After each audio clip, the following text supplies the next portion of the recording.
Hello everyone, আসসালামু আলাইকুম। আপনারা সবাই কেমন আছেন?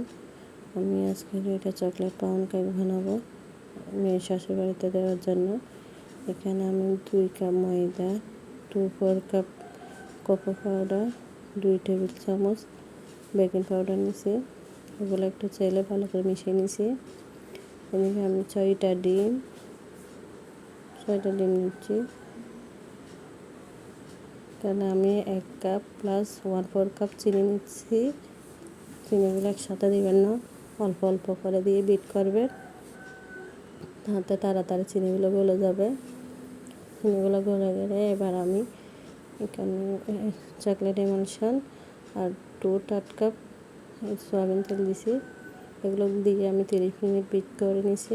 30 মিনিট থেকে বেশি বিট করতে যাবে না, তাহলে ফোমটা নষ্ট হয়ে যাবে। এবার আমি শুকনো উপকরণগুলো হালকা করে মিশিয়ে নিচ্ছি। তো আলতা হাতে মিশাবে যাতে ফোমটা নষ্ট না হয়। এখানে আমি 2/4 কাপ লিকুইড দুধ দিচ্ছি।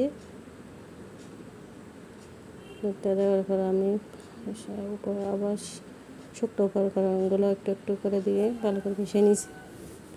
এবার আমি 2টা মোল্ডে সমান ভাগে ভাগ করে দোনোটাতে ঢেলে দিচ্ছি।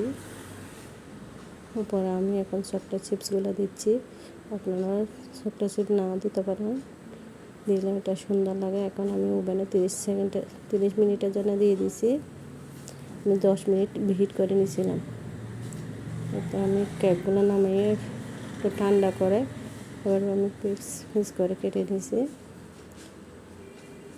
আমি বক্সে রেডি করে নিলাম মেয়ের শ্বশুর বাড়িতে দেওয়ার জন্য। ভিডিওটা যদি ভালো লাগে থাকলে বেশি বেশি করে শেয়ার করে